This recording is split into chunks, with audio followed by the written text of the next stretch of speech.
Once you start healing your gut, where your neurotransmitters are mostly produced, you're going to feel better. Once you start focusing on healthier foods and nourishing your body and reducing inflammation, your mental health is going to be better. You're going to have better energy. I see so many of my clients, and this has happened in my own life as well, but so many of my clients who they come to me, they are losing their job or they've lost their job or they're losing their friends. Their just life is kind of in shambles. And as they start working on their health, all of a sudden, they are making more money in their business.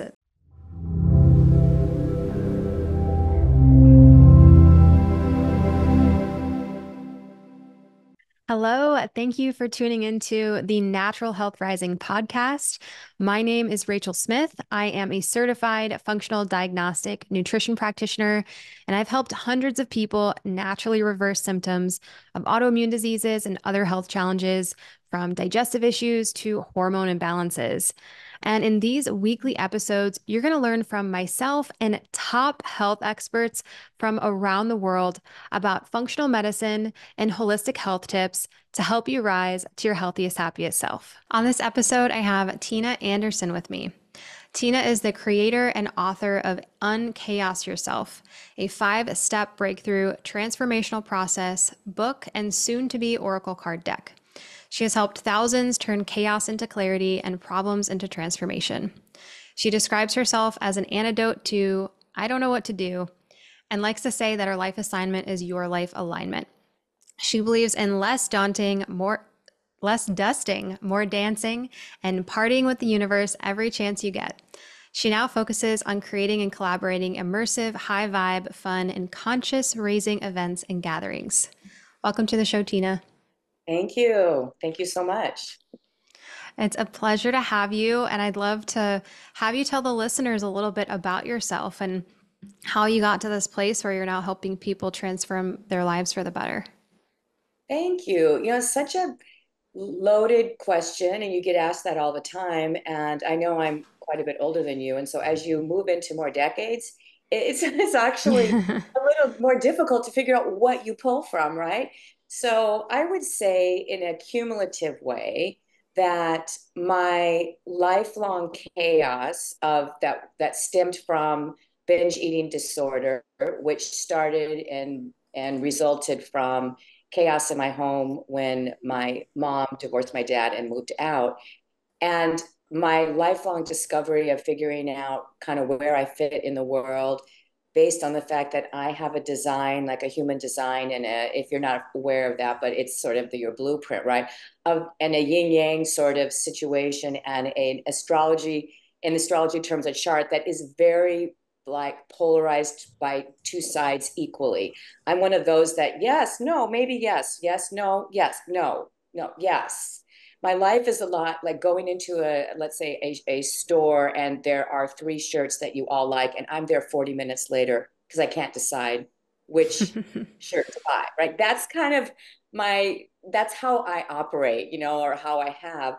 And so this whole process of learning about myself, uncovering things, figuring out a little bit more, integrate it into my life, taking 2 steps back and a step forward, and then having a spiritual awakening and understanding things from a deeper level, and that I'm here to help people also understand their conditioning from their life patterns even before they were born, and how they can integrate and grow from that. And then all the interesting parallels and twists and turns that I've had to go down and through and over and under whatever to get there. So I would say that it's just been one discovery after another. And I'm a multi passionate person, and I actually can do a lot of different things pretty well. And so that is great. And then that pulls you into many different directions. So getting to where I am now at age 62, when this is being recorded, is a long history of exploring, taking twists and turns, understanding what lights me up, understanding the wounds that I hadn't dealt with, trying to jump into those, and at the same time showing up in a way that can be there. I can be there for the greater good. So that took me from first journalism and marketing, PR, media relations, writing, and then that took me in, and at the same time diving into fitness, which I was in for 35 years at a pretty high level while I was doing other jobs. Then I went into a career change 7 years later, took me into broadcasting, media production, video, audio, all that stuff. That also led me to this spiritual awakening, which then pushed me into helping people with their own transformations as I moved through mine. And full circle, all of it, look in the middle of it. I'm here to uplift and to provide clarity and ultimately to help unify the collective. That's the ultimate place that I go. So I got here through a lot of zigzags. I don't know, and I'll finish with this. I don't know if you've seen that graphic before. It went around quite a bit where there's like a dot from the bottom to the top, and it says, "This is how we want life to work." Zoop. This is Mm-hmm. how life works, and I'm drawing a zigzag and circles and all this. Mm-hmm. So I experienced my zigzags. I had great careers, enjoyed all of them with what we all go through, and that has led me where I am today, which is resulting from a coaching group that I had called Unchaos Yourself, with a lot of people, helping them through a five process through a process of 5 steps with a lot of many steps in between. Ultimately, I got burned out from dealing with all the people at the same time, personal training and doing fitness on the side 6 days a week.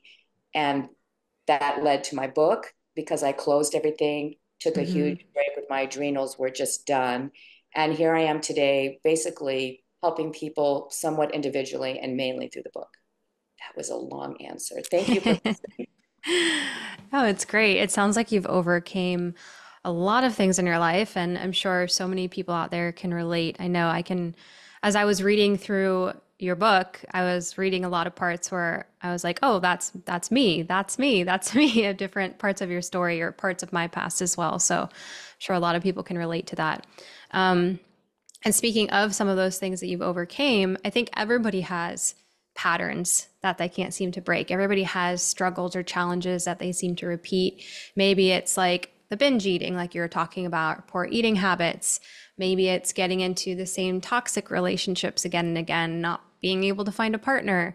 Maybe it's getting into debt again and again. So many people try to change these things, but then they wind up reverting back to old habits and cycles. So why is this so hard for us? Why can we not seem to have this lasting change and actually break out of these types of cycles? Oh my gosh, isn't that the question? And that's what I used to ask myself. And if you identify with parts of the book, I'm sure you did the same thing. Like, what the F? What? I know better. And I write that in the book. Like, just because you know better doesn't mean that you can do better consistently, Hmm. right? So, part of what I learned early on, before I was able to fully really integrate it, but I learned was that and you know this well from the work you do. And by the way, I love what you're doing, and all the guests you have on these podcasts are amazing, and it's completely integrated in the kind of work you're doing. It's all one system, right? Yeah. Between our body, our physical issues that we have and how they manifest. You already know that, but it's all so connected.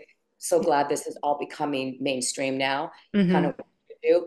But we have a couple things going on. One is we are looking at the function of the brain and the prefrontal cortex and getting hijacked, right? Hmm. We literally, with some of these, get into such patterns and the neurons get fired over and over and over again in one, let's just say, without getting technical, which I can't do well. I can read everything. I can't regurgitate it. I just know the big picture. But the neurons get fired, and then where they get fired, they get wired, and they're basically lined up that way, right? So Hmm. on a physical level, even on a physical level, if you're listening and you're wondering why, part of it is your physical body, what you've done through these repetitive patterns, and how your brain is literally moving into, oh, this is comfortable, this is normal, this is where I want to be. So that's one aspect without getting too deep. I mean, I have total prefrontal cortex hijacking with binge eating disorder. Like, I Hmm. couldn't stop. I had an addiction situation with my brain. I still have to deal with it today. I just got goosebumps, which is spirit saying yes. So that's one aspect to understand. Number two, people try to make changes by stopping everything and willpower.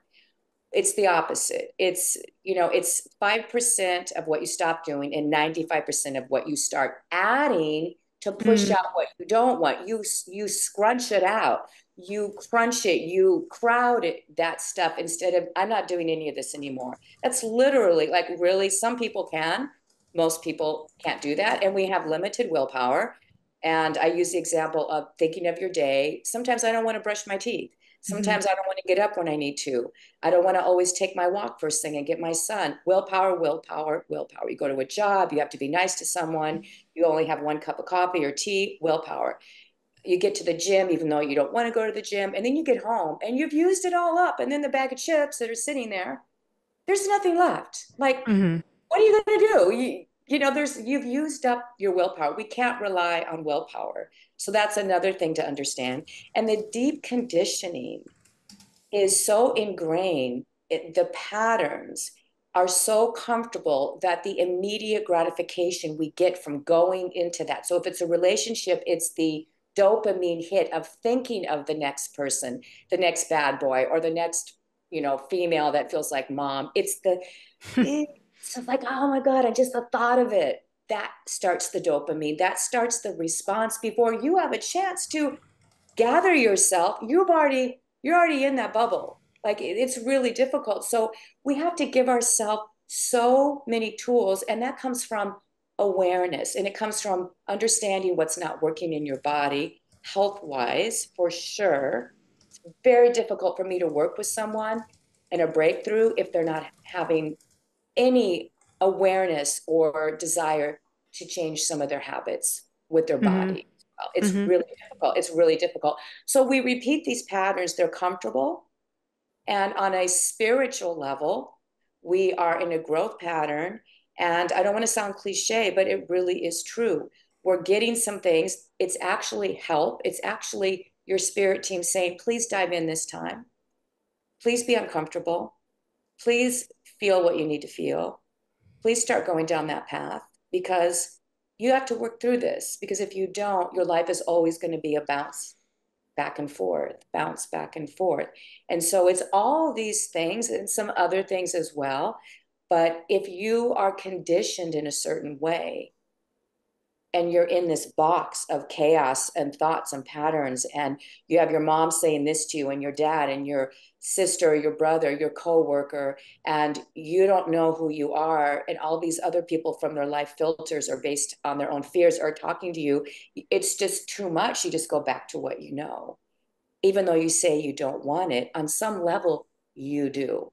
mhm, You have to admit to yourself, I'm saying I don't want to do this, but it's feeding me on a level, and I have to figure out what it is, and I have to be courageous. So I hope that feels like a good answer. There's a lot more to it, but Spirit's sending me basically that right now to open up mhm, that door. And it's what everybody wants to know, right? mhm, Why? Why was I a professional broadcaster teaching fitness classes, educating other people in fitness, writing articles, going home and eating 6 donuts? Like I could handle everything in my life, but I mhm, couldn't deal with that. So I have so much compassion and understanding if you're dealing with any of that. And mhm. you feel so trapped. It's just yeah, it's awful. And I really send my love out to you if you're watching or listening. But there is a way out, and you know it as well. It sounds like. Definitely. Well, and one thing you said that I 100% agree with is if you're not working on your body health wise, it's actually going to be a lot harder for you to change habits that you might not think are health related. Once you start healing your gut, where your neurotransmitters are mostly produced, you're going to feel better. Once you start focusing on healthier foods and nourishing your body and reducing inflammation, your mental health is going to be better. You're going to have better energy. I see so many of my clients, and this has happened in my own life as well, but so many of my clients who they come to me, they are losing their job or they've lost their job or they're losing their friends. Their just life is kind of in shambles. And as they start working on their health, all of a sudden they are making more money in their business, things are going better in their relationships, they actually have energy to focus on their relationships with their children, with their partners. So it all, like you said before, it's all connected and it's so important. And something else you mentioned was the crowding out method. So the first thing I thought about when you said that is food, because if we're just going to say, okay, we're going to take out sugar. Well, sugar definitely is going to spike your dopamine. It's very addictive. So if we just take out the sugar and that's it, we're going to want probably going to want more sugar. But if we can like add a nourishing plate where we have proteins and fats and more vegetables and just like eat that full meal first, add in those things that you might not be eating, maybe add in some fruit for dessert, like you're less likely to go grab some ice cream or something like that afterwards. But I'm curious in what other ways, because that was the first way I thought about, but what other ways, like habits or areas of life, would people use that method? Oh, to add things. Mm-hmm. It's the 95.5% rule. So if you just Yes. give it a name, so if you're thinking of this and you want to start it, 95.5 rule, Okay. right? Well, and again, it depends on kind of what you're dealing with. So number one, in support of what you're doing, Rachel, and this podcast and your calling is you have to take a look, obviously, at what Rachel just said. And I agree on that so much. And I have to say, when I have an hour with someone and I'll get a hit. And being in fitness for 35 years, I was getting all kinds of hits. I wasn't my place, but it was like, oh my gosh, you're so dehydrated, whatever. But addressing, I like to do a pie or draw a circle and maybe put 8 slices in there. And, you've got nutrition, you've got sleep, you've got relationships, you've got work, you've got hobbies, fun, friends. You can just kind of put the major things in there. And then you start to look at them and you color in how much of each pie is getting addressed, or what percentage do you think you're really working and supporting this? I mean, I say that because most people, well, a lot of people are very visual. So it's hard for me to just speak and try to visualize this. So if you can do a pie and first of all, start with the elements of your life and look and see where you're missing out, right? Look at, first of all, where you need to add something in. So spirituality, which doesn't have to be my kind. It can be, I'm going to take up a Buddhist practice, whatever it is. First of all, you need to observe, you need to step out of your chaos. You can step out of the circle you're in, literally. Look at a circle that has, I would put 8, but you could start with 4 or 6 pie pieces. Label them the major areas, or the major areas are important. Now, for exercise, I'm going to say movement, because Mm-hmm. exercise doesn't have a great connotation for everyone. Movement, I'm going to put in there. Meditation or quiet time or mindfulness, you can change it up. But you need to first, this is what I would suggest, is evaluate where all your energy is going, right? And where there is no energy going, Mm-hmm. because then you're out of balance. And if you're out of balance, your chakras aren't working well, and chakras aren't energy centers, and they are the life force. And so if you're way out of balance, it's sort of like things aren't moving and you just feel either kind of stuck physically as well as emotionally. You know how that feeling, like I can't, I feel like I just don't know where to go, how to go, what to do. And so that's that inertia and that confusion, and that's the physical aspect. So figure out where that's at. And for a lot of people, our lives are work, feeling stress, family, screen time, and then everything else comes in after, right? And then, so with that, look at your priorities, because those are usually the things oftentimes if you're struggling that you're just comfortable with, that feel easy, right? So Mm-hmm. you got to look at that. So you have to look at your pie, and then you prioritize what needs attention, and you add, talking about adding things in, you need to pick one thing that you can do. And, I love Atomic Habits by James Cleary. Pick a small habit. You can stack them. Like, when I do this, I get to do that. But pick a small, doable thing to start with that you add in. It could be simply, I'm going to wake up and I'm going to say 3 things I'm grateful for, because immediately your energy is going to change. I don't feel like I can do a balanced meal, but I can do a very healthy shake with a bunch of vitamins and nutrients. And I will feel like I've done something for myself, whatever. Mm-hmm. I can do 1/2 cup less of coffee for that. So you add one little thing wherever you think you need it, but you don't try to do everything at once. And if it's a relationship situation, which a lot of that I see, I heavy duty relationship stuff is mainly what I get, Mm. which makes sense because we're human and other humans, when we have interactions and they don't go well or they trigger us. And for that, it is, again, the smallest first thing you can do. And it's not about the other people or the other person, it's about you. It's about something you can do. Can I read a book? Can I join a support group? Can I basically have one thing I say when I start to get triggered? Like, um, that's interesting. I will learn and grow from this. Thank you. Mm. Maybe you come up with a mantra. First thing, you don't need to stop everything. You don't need to have a conversation. You really have to pick and choose the things you know you can do that don't feel icky. I don't know if that's even a that's a word I grew up using, but anyway, that feel doable, that feel like whatever you pick, I'm telling you, you have to feel expansion from it, not retraction. If you are pulling back when you think of doing it, you're not going to do it. Be Mm-hmm. honest with yourself. Add things in small bits in the first place that you really feel like you need it and celebrate that win. And as it becomes a habit, and you're more consistent with it and give it a long time.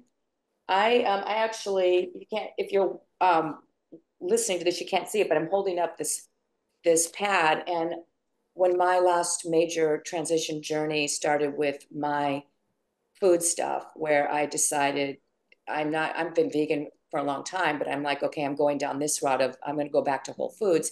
I've kept a chart. I've seen when I kind of fall off. I've looked at my days and I wanted to get to 66 days. That was my goal, kind of see what happened when I didn't have a good day. So, write it down, keep track so that you have a measurement tool and that you can understand your journey.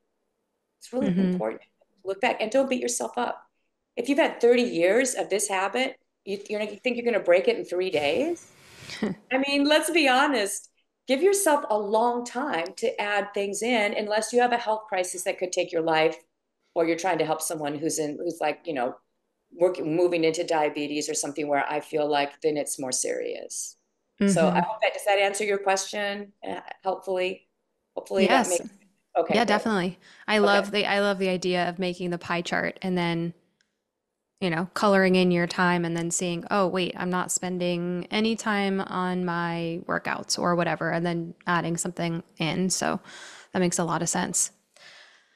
Well, you already talked about it a little bit, and I know you've been sharing some tidbits from it, but you have this 5-step transformational process, which is designed around awareness, acceptance, empowerment, enlightenment, and alignment. So that's the 5 steps in order. So I want to go through that process. We obviously can't cover all of it. And if you want to hear all of it, you can go get her book, which when is it actually coming out? I don't think So that it's out now. I the had to final copy's out. It's Okay. out, yeah, it got republished, and so and then I had to get a correction. Don't get me started on my own journey of that whole thing, but I think the final it is out again, and I think the updated with a couple small corrections we didn't catch is out. But either way, it's good. It's all there, Okay. and all the information you need. Amazing. And it's cool because it's like a workbook. So there's exercises for every single one of these sections so that you can actually actively go through the process on your own. But let's just go through maybe one or two things in each section that can be beneficial for listeners. So awareness is step 1. And I'm curious, like, how do we start to bring that awareness? Is there a simple way? I think some of us also have blind spots. So I'm not sure if there's ways to see what those blind spots are as well. That's a great question. And we all do. And that's why psychologists have their own psychs. And that's why we all have our own mentors and teachers. And so Mm, it's really important. And it's the reason why there's so much journaling in the book and a lot of repetitive stuff, because so just so you know that it's on purpose that maybe you've thought you answered that. Like, why am I getting asked something similar? New things come up when the question is asked in a different way. So I would mm, say part of awareness, and this will be a little bit of NLP, but is asking the right questions. and we tend to not ask the right questions. And so the first step in awareness, and I don't believe in going back and really focusing on our history a lot and what got us there, but I do think it helps create a picture of what started to form early on so that we can have awareness of our conditioning. So awareness is tied into having like put yourself in a circle, visualize it, or even draw a big circle on cardboard paper and step into it and just say, okay, I'm going to close my eyes and I'm going to think of the pivotal moments starting really young. Like what, and this is basically in the book journaling, but the things that happened to me, the things that I really remember, the way that I felt, and just do a little review because we don't do that and we're not really meant to spend time in the past. But if you really sit down for a minute, it's like looking at an old photo book where I grew up with photos, right? And remembering back, oh, I forgot about that. I Mm-hmm. forgot what I felt like when I put that on. I forgot this, whatever. And to do a review and think of pivotal key moments when there was pain or there was a wound there, something that you, especially when you were young, go back as far as you can, that you remember, but at the time, or you should know now, that you weren't able to process it properly. Mm-hmm. Those are the moments that shift us as adults that we are now. We didn't have the emotional intelligence to deal with whatever those situations, those traumas were. And we have traumas with a little t and traumas with a big T. And awareness is understanding that this conditioning, these patterns, most of them developed in one, could even been one moment. And then it it triggered you into a way of thinking and acting, and then that just catapulted into others. And if you feel like I don't have any memories at all, then definitely the questions in the journaling in the book. And if you don't want to get the book, then I would get a therapist, or I would Mm-hmm. get, someone to ask you questions, because in NLP and in other ways, it's the why question, and it's going way back. See, I'm going to finish this, and I'll probably have to let Luna out, but Luna's my dog. If you're listening, she's in my office. So it's why. Okay, so for instance, why do you think you had an issue with your body image? Well, because I don't know, my friends are thin and I've always felt fat. And why do you think that you've always felt fat? Well, because I've always looked at TV commercials and all that. Mm-hmm. And what about those TV commercials? Why are you looking at those? Well, because I'm curious and I tend to compare. Why do you think you have this sense about you that you feel like comparison is your mode? Well, because I remember when I talked to my mom. So you see where I'm going? Yep. So you continue down your whys, and you can just ask yourself, continue down your whys until you get to the beginning. And then you're like, oh, okay, now I see that. So now what do I want to do about it? And then Mm-hmm. that's the next step. Do I want help? Can I do it on my own? Do I want to try one step? Because awareness is, you absolutely have to have it, like 12-step programs, right? Any kind of addiction program, you have to be aware that you have it. So I guess in a big picture answer, that's how I would answer that. Okay. Got it. So the second step, acceptance. Um, in your book, you talk about the chaos trap. I want you to explain to the listeners the chaos trap and how they can identify if they're in it. Yeah, thank you. That's a great question as well. Uh, yeah, I came up with that. I don't remember well, this was a book that was very much right through spirit and just coming through. But I'm very visual, right? And I'm clairvoyant. So my work that I do is visual. And as I was writing in the acceptance and working with, first of all, radical acceptance is what I'm asking, meaning there's no judgment on good or bad. It is what it is. You're here because you need to be here. This is it. We're not blaming. We're not pointing fingers. We are right here with our shit. That's it. Right. And I accept everything and I'm ready to go. That's, the radical acceptance. So you can have peace about your journey. And then I did have in the book an actual anchor, and I had all this stuff, and then I took it out. But again, it's visual. So if you do get a picture or can find a picture of a giant anchor, right? And picture an anchor that anchors you into chaos, right? Mm. So an anchor, just take a picture of it in your mind of an anchor, right? hold on to the end of it, which is normally connected to a book. Throw it over your shoulder. Just throw it over your shoulder. And I want you to know it feels heavy. It's pulling you back. Who or what is connected to it? So just ask yourself, why am I not feeling lighter? Why can't I move forward? Why do I have chaos? What is going on that's pulling me back? And with the chaos trap, it's because here's the key thing, or here it is. It's the key influences that Mm, you are under that do not allow you clarity. The key influences, the common, consistent, high level influences. And before, years ago, I wouldn't be saying social media, but that could be one of them right now, right?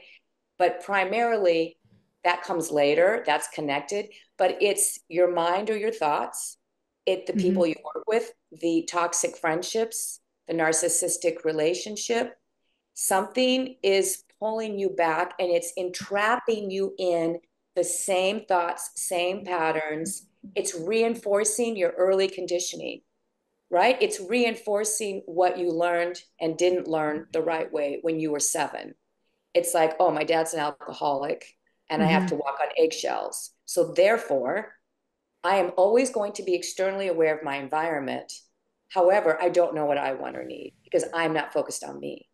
So now I'm anchored and I'm in a chaos trap of people like that because it's normal. And I'm wondering, how do I get out of this? Well, the entrapment is with these influences. So the trap is that you've allowed, because you know any better. We don't need to be like, what's wrong with me? There's nothing wrong with you. You're on your journey and here you are. That's it. There's nothing, right? Anybody else that looks like they're total F ups, they're on a journey too, trying to figure out their traps and their chaos. So we just let everybody do their thing, right?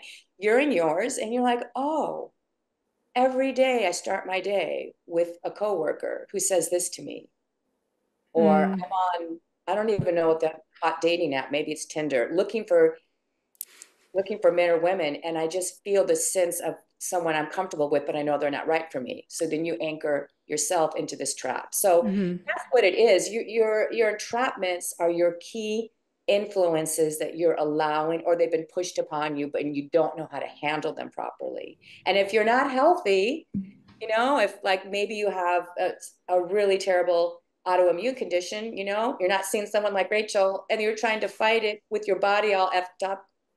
I mean, look at this. How are you really going to get out of all this? And do you want to spend that much energy trying to do it when there's a mhm, better way? And so, I mean, for some of you, I hope you're getting a visualization of, oh my gosh, I'm the chairman of the, fundraising for my kids' school. And therefore, I do all this stuff. And 3 of the women in there are always triggering me because they do more than me or whatever. So there you are. You're in a chaos trap with them. So mm. that's what that, and you can have more than one trap, but there's a giant one that anchors you to that. Okay. So, Keep what talking as I let the dog out. I'm sorry, this is so unconventional. Keep talking. I'm listening. what are the first steps to break free from this? Is somebody supposed to cut themselves off from those situations? I mean, you just gave an example of like, okay, does this mom then just have to leave this I think you said committee or whatever she's on, and then she doesn't get to do that, or is there some other way to get out of the chaos trap while still doing the things that you're enjoying to do? Yeah, and I do mention that in the book. Thank you. Yes. So in the extremes where you have to get out, you have to get out. And I even mentioned if it's unsafe, if you're in a, with a narcissistic person and it's unsafe, obviously get out, get away if it's unsafe. But as we move back away from that in the other situations, first of all, it's you. So I want you to be Mm-hmm. very clear. It's not about making them feel a way, helping them understand, that they're doing something. It's not about changing someone else. It's about the first couple things you do for yourself. One is you say, and if you can say this out loud or quietly, you just say, on an energetic, spiritual, higher person level, we're all one. Unconditional love is what we're looking for. So I am, even if I don't feel it, I'm sending you unconditional love. I'm sending you forgiveness for the way I feel and for whatever I'm doing with you or to you. I understand I'm on a journey. And at this point, This is where I am to learn and grow. And then you can either ask a higher power if you believe, or just do a mantra to start your day, right? And then when you've done this higher self, you've connected, which really feels good. It just feels like, I blessed you on your journey. May you be at peace. May I be at peace. Okay, that's our first thing. Done my little thing. And then you decide, how am I going to detach from this situation? What's the first thing that I can do? What can I say to myself as I gradually move out of it? Now, if you Hmm. get a chance to say, you know what? I'm going to be really honest. I am not in a good place right now. It's not about you, it's about what I'm doing and how committed I am and the growth and the difficulty I'm having health wise, whatever, and spiritually, not spiritually, mentally. And I need to stop doing whatever it is you're doing. I need to stop doing this right now. And the best thing I can do for all of you is to step out. I'm not being helpful. I'm not being legitimately as strong and as focused as I can be. And it's not about anything you've done, it's about me, Mm. right? You can have that conversation and then you can just get out. It's hard for someone who feels their identity is connected to and their self-worth to what they're doing and how accomplished they are and how much they help people. A lot of this comes up with people pleasing. So, not being able to help people and be the one to do everything, that's really difficult. But you can have that conversation and it can be somewhat extreme. It's like somebody walking down the aisle and then stopping and saying, I love you all. I'm so sorry. I shouldn't get married right now. Yeah, it's shocking and yeah, it can be humiliating. But what's the alternative? The alternative is that you go through a lot more later. And so the first thing is you have your own mantra, prayer, whatever. You speak to that person, people, whatever, from a higher self perspective, understanding this one love and that we're all doing the best we can. You say, I'm sorry for whatever I'm doing, and you ask for forgiveness for whatever you could be doing. Then you decide the next best thing. Do I exit with an honest conversation, or do I start saying, when I go in there, I know what he or she is going to do, and I'm going to realize that they don't know any better. They're doing the best they can. And now I have awareness and I'm accepting I'm right here. Is that helping you? Does that make sense? Listening to Hmm. that? That'd be the next step. If it's dangerous, then you find a friend or someone to help you and you get out. And maybe you need a coach or someone to help you be courageous enough to take Hmm. a step. These are hard things to do by yourself if you've been in Yeah. it for a long time. But you're going to get to a point where you're going to break in a certain way. Your body's going to break in a certain way. You're going to lash out at loved ones, and you're going to get up in the morning and not want to go do your stuff. Yeah. And that's not what we're here. We're not here to live that way. Hmm. Yeah. Oh, this is great.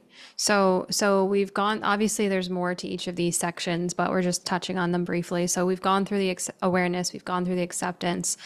Then there's empowerment. So this, I see how this can really help you up level. So right now we've just kind of detached from a situation and we're kind of like trying to get out of this chaos trap. But Mm-hmm. then there's this empowerment part. So what does it mean to be empowered and what does that do for us? Right. So empowerment is having confidence in your ability to do what you need to do, right? Hmm. Basically, it's having that confidence, which comes from both doing something and also moving into something you've never done and accomplishing that. Uh, Empowerment for purposes of this book is very much connected to your purpose. And one of my favorite parts of the empowerment section is the hero's journey. And we are all here to start a journey, to go through trials and tribulations, to learn from them, and to return home and share. Mm. Everybody's doing that at whatever level, universally, in the bigger cosmic picture that none of us can truly understand, in the giant puzzle, your hero's journey matters. It is connected to everyone else's. And so empowerment is really saying, no matter what, I have purpose in this, not just my career, because your purpose is what you're innately born with. You exhibit it in careers, right? I've had a lot of different careers, but my purpose and the empowerment comes through in each one of them. Or not if you're in the wrong place, then you get out, you just know. So the part of the empowerment that I really enjoy speaking on is understanding, and I go into depth in the book, and you can look this up too, right? is understanding that you are here for all this stuff. You're here to learn and grow. This is an experience. And if you want to enjoy the human experience, guess what? You go through all the highs and you go through all the lows. If you want to live mediocre and feel somewhat empowered, then stay in the middle and don't feel anything. But you're not going to feel all the highs either. You're not going to feel what it's like to just be like, oh my gosh. You're never going to feel the oh my gosh either. But empowerment is saying, yes, I have a journey, I have a purpose. And even someone who is there to go give hugs, someone who's there to be in line at Starbucks and smile at someone and change the energy, that could be part of your hero's journey because you don't know your impact. You don't know Mm-hmm. the smallest of things that you do make a difference. And so to stay empowered is to always know your journey matters. And what you're learning, the hardest parts, is where you have the ability to give the best growth and understanding to other people as they mirror something you're going through. We are all helping each other. And in being empowered is keeping track of that and going through like, what's my hero's journey? Who am I? And if I don't know yet, I trust that it's going to show up. I am not here by chance. I'm here to learn, to grow, and to return, but to share. Mm-hmm. That's the part of empowerment. I think it's so important. You know, we can do all the mantras and I feel empowered in the gym. Like I love lifting weights. At the gym, like ugh. I mean, like I'm just like one with spirit. Like give me some iron, you know. That's a different kind of empowerment. Yeah. But in my darkest moments, I think, thank you for this moment. I'm going to use it to empower my journey and others. And Mm-hmm. again, we just don't know. The one thing you say with a client or the one podcast you do or the article, and if you're listening, the one gesture that you gave could have a ripple effect through Mm-hmm. hundreds, thousands of people. So just remember when you're feeling low, your journey matters. All aspects, all levels, everybody, all of us, all of it. It's all Yeah. important. And so stay empowered with that and recognize parts of it and what it is and welcome them. Welcome all of it in and then share. You know, like they say in recovery, you know, it's like share your recovery process so others can learn from it. And I think that's beautiful. There's nothing like somebody being vulnerable and honest with me in a conversation. I Mm-hmm. find so empowering for both of us, Mm-hmm. really. Such a gift. Absolutely. Yeah, I think that any we can turn any type of dark moment or bad times in our lives into this hero's journey. When I think I was like 20, I was only like 23, 24, and this was when I just figured out I had an autoimmune disease. I was still really sick. I was starting to learn that I could use nutrition and functional medicine and all these things to heal my body. And I don't know what it was, just a download. I don't know, but I kept saying this mantra to myself that was, I will heal myself so that I can help other people heal. And I would say that every single day to myself because it would help me. It helped my version of myself then that felt really crappy to feel like I had a purpose. Because I thought, okay, I will heal my body. I will get better. And then when I do that, when I'm healthy enough, I want to help other people do the same exact thing. And so I was like telling myself before I knew what a hero's journey was that I was on a hero's journey to kind of help me push through to get to, I guess, the hero part of the journey, right? The good part of Yeah. it. Yeah. You also talk about increasing your energy, and in your bio, you talk about these high vibrational events and things you do too, which I'm curious to hear about. But you give a list of some things in your book, like dancing and exercise and singing, and I love all of these things. I think everybody should dance. I think not enough people dance in our lives. But tell us a little bit more about why this is important and how people can figure out what activities they can do at home or in their own Yeah. lives. I love that. Yeah. Well, we are energy. That's all we are, right? We're energy. We're just matter, energy. Everything around you is energy, energy, energy. It's everywhere. That's it. Okay. Just think of yourself that way. And we have in some philosophies, I believe we have an 18-inch bumper aura around us. So when you go to meet someone, your energy meets that person before you do. That's why you can walk into a room and feel something. That's why you just get a sense, because our energy is way out in front of us, and our heart energy is like 15 times stronger than even our brain energy. So we are way out there. That's why you feel things. And Hmm. so if you just think about that, you get a sense when you walk in. The more grounded you are, the more aware and relaxed, the more that you will sense these things. So if you're not, it's just a sign to get in your body, without getting esoteric kind of embodiment, but to slow down and just get grounded, get into nature, whatever. But yes, so the frequency, the energy, that's all the planet is. That's everything. I mentioned in my book as well that I can look at any innate object and I can see the white ethereal energy around it. I mean, it's just special. Well, if I'm looking at mountains or something, just come alive, right? It's just energy. So if you'll take me on face value with that and just believe that, and you could look up quantum physics, you're going to see it is. So if that's the case, then we need to figure out what types of activities, especially, will raise our vibration, because there is a hierarchy of frequency of energy, with shame at the bottom at a level of 20 and love at 500. We always want to go 500 and above. You can't, and this is why I'll answer why it's so important first. Trying to change your life from low frequency is literally impossible. Coming from shame and guilt and fear and anger is shoving down all your essential energy. And then, of course, if you're not taking care of yourself, because most people that have all that are also not taking care of themselves physically, or their nutrition is way off.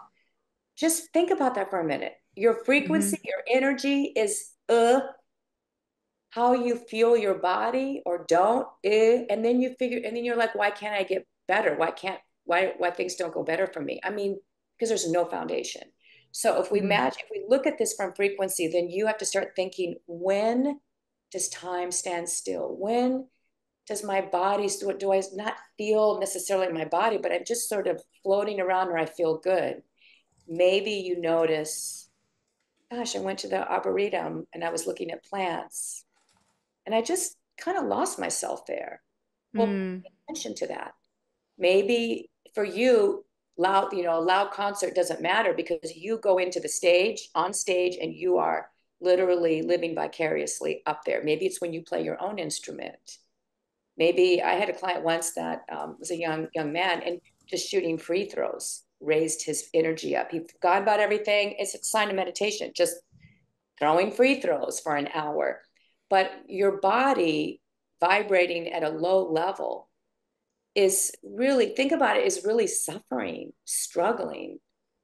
And so raising your frequency and your vibration gives you a chance to think better, to make better decisions. And the way you know is how your body reacts, and you can feel it. So, if I say to you, yeah, I think a good idea would for you to go to the swampy Florida Everglades and go through the water, even though there are alligators there and lots of bugs and everything. And I think that would raise your frequency. You'd be like, oh God, I would never do that, right? You feel it in your body, like, that feels Yeah. horrible. You feel Yeah. it. Well, do some of that for yourself. Think, imagine, visualize, try it out, try new things. But we know that dancing and music and movement and walking and nature are proven Hmm. fully on. And when it comes back to food, because I do mention this to my clients as well, a colorful plate of food raises your vibration. A plate of a hamburger or mashed potatoes, right, and French fries versus a plate of colorful vegetables. Immediately, when you look at that, you have a frequency change. Hmm. It's all integrated. So even that's why the food part is so important, and why I bring that up a lot to my clients. But figure out what it is. Maybe when you're in chaos, you need to sit quietly with a really good book. And as soon as you settle in, your energy doesn't, I'm not talking about energy that has to jump out of your skin. You feel your energy start to get more in line with peace. Maybe the energy you need is peace and tranquility. Maybe you do need more energy. Maybe it's going with a walk with the one friend that you love so much, and then you can walk in silence. You don't have to talk, you can walk in silence. Maybe for you, a really good motivational thing once in a while. You just leave and you feel re energized. What is filling you up? What do you feel in your mind, body, and spirit? And you have to, again, be aware, right? You have to be present and you have to Hmm. try things. So I have a huge list in my book. I just listed a ton of stuff because I'm so aware. Singing in the car for me raises my energy. Car singing, car dancing. I think it's fun. Maybe for you it's a cruise out in the country. So that's what you do. You keep track and you pay attention to how you feel and you step out of your box, out of all the things that you have or haven't been doing. And Hmm. you try new things, but not all of it's supposed to make you feel energized in the sense of I have to go run a mile now. I just feel so good. Right. Energized could be at peace too, like I feel good, my energy feels good. I have tranquility, at peace. The quiet is soothing. So it can be that kind as well. And Mm. dancing can do that because after you're done, you could just sit and be like, ah, I can breathe now. So Hmm. you're big, you're really in charge of this. Like and then you make a list and you keep track of it to remind you of. Hmm. Otherwise, what do? We get back into habits. And again, the last thing I'll say is it could be, yeah, I walk every day. Well, but walk on a different path with more trees, or go by the ocean, or go in the desert, or go somewhere where you're up higher so you have perspective. Maybe you need to get up higher. Maybe you need to walk without your headphones, what I call a silent walk. Maybe you need to dog sit and take a dog with you because dogs are very calming and healing. Maybe you, whatever. But see what I'm saying? Like maybe you say, well, I already walk. Yeah, but what kind of walking? Maybe you need to change it up. So look at what you're already doing and how you can spice that up or integrate that in a different way. I love those tips. Well, we didn't get through all of the 5 steps because we're almost out of time. Do you have like a 1 minute line that you feel called to share about the last 2 steps, the enlightenment and the alignment? It's the enlightenment. I'll say something kind of funny about that. And that is that we get enlightened and we want to share our journeys, but once you start getting a little more awakened, there's the woke crowd and there's being awakened, and they're very different. And so Okay. I share a joke about being in alignment and having enlightenment about being careful how you share your journey, because all of a sudden you feel so empowered and Hmm. so aware and you're accepting it all that you just want to tell everybody and or tell the people that are bugging you or whatever. And we need to just stay in our own lane. So stay in your lane with your journey. And the probably the key thing about alignment and enlightenment is that you will be enlightened over and over again to stay in alignment, which means as soon as you peel a layer off, you're not done, because spirit and your soul will say, now we're ready to give you the next thing. Don't be surprised when you think you've got it all together that something else will show up, because that is a good sign that you are ready to for more enlightenment, and it helps you to get back into alignment and know what you like, what you don't like, where you fit and where you don't fit, and trust yourself, trust how your body's talking to you. That's your intuition, and it never lies ever. Hmm. Are you open to doing a speed round? I am, but I get nervous and I forget everything. So if I sit here and look around, go, I don't remember. Don't you guys all have judgment now? But yes, I'll do a speed round. But I forget things all the time. And like I have 20,000 books here I'm trying to read. So all of them are in my mind. But yes, I will be courageous and brave. Okay. Hopefully we won't make it too challenging. Um, Okay. if you could give yourself advice, your 10 years ago, that version of you, what would it be? Ah, so many things come to mind. Okay, hold on. Let me see, Spirit. How can I be the most helpful? 10 years ago, um, oh my gosh, I would say appreciate how strong your body is, what you put yourself Mm. through, and that you are a freaking superwoman at times. And your body has tried so hard to be there for you in all the things that you put it through and all the thoughts you've sent it. And give it some love despite, and let it know that you acknowledge, because I just put it to the side and asked for more and more and more and more from myself and my body. And it needed some TLC. So that's what I would told myself 10 years ago. Mm-hmm. What is your favorite thing to do for stress reduction?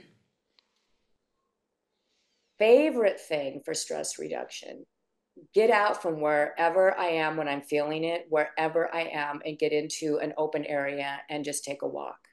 Even at a party, I will leave if I'm starting to feel stressful. During a conversation, I will leave if I'm starting to feel stressed. I exit the energy from that area. Well, I guess if I'm on a boat and I'm only in one section, I'd go to the other section. I don't know, but Mm-hmm. that's it. I exit even if I have to leave a dinner table for 5 minutes and walk outside. If I'm feeling stressed, right here, I'm stressed over something, get up, leave my office. Mm-hmm. Love that. If you could travel anywhere in the world right now, where would you go and why? Oh, gosh, I'm so in the season of starting traveling right now. So that's such a hard question. Anywhere in the world right now, I would. Do you have a place you're going soon? Yeah, I'm going to Europe in October, our first There you go. trip down the Rhine. So I'm excited about that. So I already have that. So I'm feeling like that's already done. I Okay. would, you know what? There's a lot of places I want to go, but I would go back to Peru for my fifth trip where I might lay my dad's ashes. I've been waiting to do that. Um, I've been to Peru. It's my other home, but I've never gone where I get to experience the culture more. It's always with family. So Mm-hmm. I would go back to Peru and I would immerse myself in the spiritual aspects, my connection, and put my dad's ashes to rest. I just haven't done it yet. So Okay. I'm being honest. Yeah, I would go. I'd go there. That's beautiful. Do you go to Lima or Cusco or what's the place that you normally go to? Yeah, most of my family's in Lima, and I've been to Machu Okay. Picchu, Cusco, and I would go to a couple of new places and experience some really crazy stuff that my husband probably wouldn't do with me. I would go to a shaman. I would dive into all that spiritual stuff and just let myself be taught and helped and healed and all. Mm-hmm. I mean, I would be 1,000% in any almost. I wouldn't do ayahuasca because I'm really sensitive and I've already had experiences kind of like that without taking any of those drugs, and I think it would be too much for me. I'm not against it. I just know that it would be too much because I've already had them.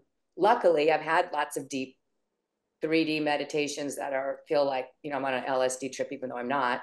So I wouldn't do that, but I would go into something similar without probably taking anything. That makes sense. I don't want anyone to feel bad because I have a lot of friends that do ayahuasca, but yeah. Yeah, yeah, it's becoming a little almost too popular nowadays. Yeah, right? Yeah, Yeah, exactly. yeah. Okay, and last question we ask everybody is if you could leave the listeners with one tip that they could implement this week to help them live a healthier, happier life, what would that be? Mm,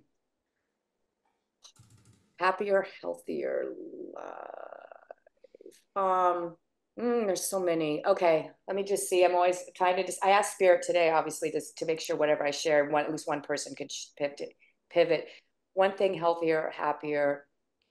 I would say understand that the biggest shit shows. Sorry, the biggest. Now you have to probably put illicit on your podcast. No, The it's big. okay. Okay, good. The biggest shit shows, the worst situations, are the biggest teachers and the chance for you to have a ripple effect in the world. And I want you to Hmm. find joy and happiness in your journey, knowing that we don't just get stuff. And the really big stuff is your gift if you can look at it the right way. And I'm not saying that pompous if you lost a child or, and I'm not saying in that way, but I'm saying you will get there. I believe you will. Hmm. Yeah. Thank you so much, Tina. Share where people can find your book or they can connect with you, any types of websites, anything you want to share. Sure. To make it easy, Tina Anderson OC is all my website and most of my social. And it's TINAANDERSON OC. OC stands for Orange County because there's a lot of Tina Andersons. And so OC is Orange County. And you can from there you can find everything. I will have a link on my Facebook. It's on my Facebook page, Tina Anderson OC, to an article I just wrote about how to get unstuck, 5 ways to get unstuck that I wrote for Brains Magazine. And there's some great tips in there, very practical and good, so that if you're feeling stuck, those tips will also help you with, with a perspective change, which is part of what that is. So yeah, Tina Anderson will see if you want a reading or something like that, then you can book with me there. I'm pretty accessible. Wonderful. Well, this was amazing. And of course, people can go grab your book as well, Unchaos Yourself, which I found to be super helpful. There are a lot of exercises in there that were reminding me of like the years of therapy and things that I've gone through on my journey. And so it was cool to see all of these different tools and stuff integrated into one book. But thank you so much for coming on the show today, Tina. It was my pleasure. And thank you for being in your lane and doing such beautiful work where it's totally complementing each other. And I love how you're showing up with such authenticity and making such a difference. So thank you for that as well. Thanks, Tina.